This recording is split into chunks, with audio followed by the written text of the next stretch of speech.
What's up, everybody? John Forcer here. Breakdown from the barn.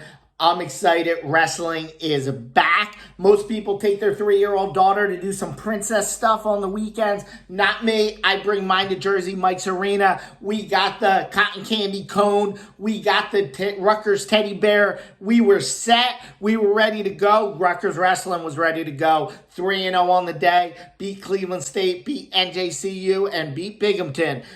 Listen, I'm going to give their performance a B. I think there's some more room to grow for this team. But if you're a Rutgers fan, you got a lot to be excited about on the season. Let's go for the recap. First off, 125, Dylan Chauver came back to his form he showed at the Big Ten Championships last year. 2-0 on the day, looking good. I expect this guy, currently an honorable mention in the Flow rankings, I expect him to climb. 133, Sammy Alvarez, upset. Got pinfalled by Binghamton. I'm not going to judge Sammy Alvarez by 10 seconds of wrestling. With this guy's body of work, I'm looking forward to seeing him get in that Big Ten schedule, go against RBY in January at Penn State. I still see him as one of the top challengers at that weight class. I'm excited to see that. One slip up, he was in control of that match. He had a tech fall against Cleveland State. I'm not worried about Sammy Alvarez. I think he's going to come through the rest of the year. Scott Goodale said the same thing in his post-match presser. Next, 141, Seabass. Seabass came to party. We know he's here to light the fans up at the rack. First time at the rack. Goes against a highly touted Ryan Anderson. This guy ain't known a lot in Division I. Was a top number 1 ranked recruit coming out. Number 1 ranked in D3. Now he's in D1. Seabass got the major decision. Thought he looked well. Let's see what Andy thinks about him. Andy, what did you think of the Sebastian Rivera match? Did he do good? Mm-hmm. He did very good, right? All right, 149, Mike Van Brill. Last year, if you go back to my tapes last year, I was very high on Mike Van Brill due to some of his losses. I said, looking at the way he was wrestling, not paying attention to the wins and losses, this guy has potential to be a top NCAA finisher. He made me look very smart in the Big Tens. I'm going to be critical the other way on Mike Van Brill because I think his floor is a 1-2 winner at NCAAs. I think his upside is to get in one of those top 4 spots at the NCAAs, and I think he can do that, but he needs to tighten some things up. With this match against Binghamton, this is something that he needs to clean up. 1-0, 45 seconds of riding time, a minute to go. Classic 2-1 win he had coming. Did some flip over the top. He needs to pay attention, stay mentally sharp, ride that out, get out of bounds, get that riding time over a minute, get him out. There was no way this guy would have taken Mike Van Brill down. He would have got that win.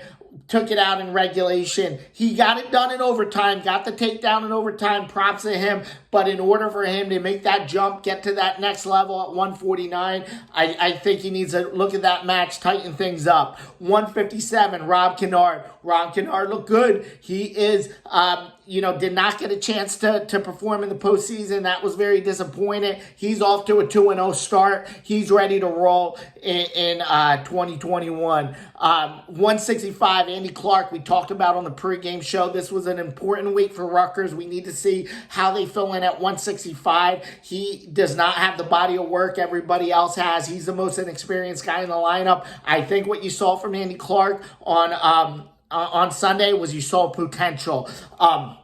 First match, he goes against Riley Smucker. Listen, with a name like Smucker's, he has to be good. This guy's 4th in the MAC last year. Lost that one. Think he showed some things, some bright spots in there, but took the L. Came back against Binghamton.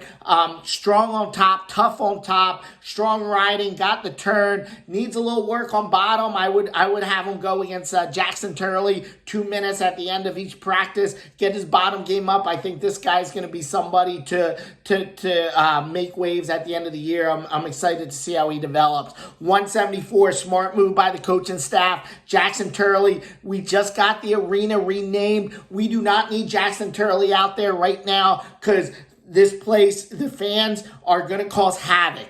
We need to get the arena set up. We need the floorboards reinforced with steel. We need some more extra duty screws in the seats, and we need security around Tim Burklow, because when Jackson Turley starts getting his back points, this place is going to go wild, and there could be some damage to Jersey Mike's. We did not need that yet, but what it did do is it did give us some good insights on Connor O'Neill. Again, similar to Clark, we saw potential in this kid. Had a big win against Cleveland State, came back, came from behind, locked up a cradle, got the back points against Binghamton, a ranked wrestler.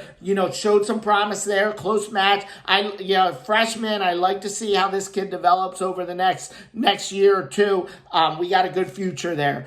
184 Paz. Let me tell you, he took out Luda in the quarters of nationals last year. We thought we were seeing Luda. They send out Sam DePrez. He took care of business against Sam DePrez. Bring out all the DePrez. We need to line these guys up. Paz will get it done. Any DePrez, anytime, he will take care of business against the DePrezes. 197 Ballsack. We kind of were very high on him in the pre-show. I don't think we gave him enough credit and gave him enough justice on what this Rutgers coaching staff could do with him. 4-time national qualifier at Clarion. No disrespect to Clarion. Clarion is a solid program, but to be honest, they lost their national promises back in the day of the Angles. It's true. It's true. You bring him in to Rutgers, sprinkle in a little Donnie Pritzlaw, sprinkle in some training with Mymart, sprinkle in some training with Paz. You saw what the outcome is here. This guy got a major decision, 12-1 over Ben Smith from Cleveland State. Ben Smith is no joke, national qualifier, ranked 22nd. He got it done. Next match goes out there, gets the pinfall. This guy's going to be exciting. He can score from everywhere, tough on top.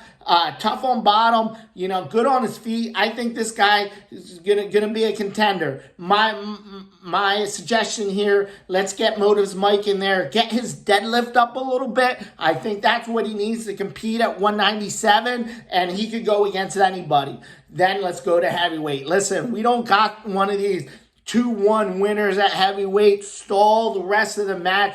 Boone McDermott is exciting. This guy's going to be climbing the rankings. He came in number 20 after his performance, got in the rankings at number 29. This guy has a win last year, one of the few people to empty the gas station against Gas Tank Gary. I think this guy's gonna be electric.